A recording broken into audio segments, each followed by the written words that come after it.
Keling bugun siz bilan mana shu yangi qurilgan oppoqqina xonadonimizni birgalikda obzorini ko'rib chiqamiz. Videoni oxirigacha diqqat bilan, e'tibor bilan tomosha qiling. Ushbu xonadonimiz 1,5 sotix yer maydoniga eng yuqori sifatda qurib yetkazilgan. Kirib yashashga tayyor bo'lgan 6 ta xona, oshxona va podval qismiga ega bo'lgan mana shu xonadonimiz bugun sotuvga chiqarildi. Xonadonimizning orqa taraf hovlisida ham alohida letniy kuxnya va tapchani zona qilish uchun alohida hovli qoldirilgan. Xonadon 2 qavatli va qo'shimcha podvaliga ega. Podvalimizga xonadon ichkarisidan tushish imkoniyatlari qoldirilgan.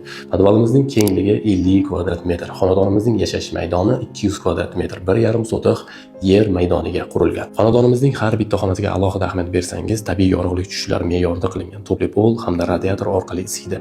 100% pishgan g'ishtda qurilgan. Manziliga aniqlik kiritadigan bo'lsak, Sergeli tumani Beruniy mahallasida joylashgan. Mo'ljalimiz 11-metro bekati yaqinida joylashgan. Metrodan xonadonimizgacha 1 kilometr masofa ichkarida, tinch, fayzli, osoyishta asfalt qilingan mahallada joylashgan. Kelib bemalol tekshirishingiz mumkin. Hujjatlar ham tayyor holatda. Egalar nomerlari yozildi. Bemalol batafsil ma'lumot olish uchun egalarga qo'ng'iroq qilishingiz mumkin.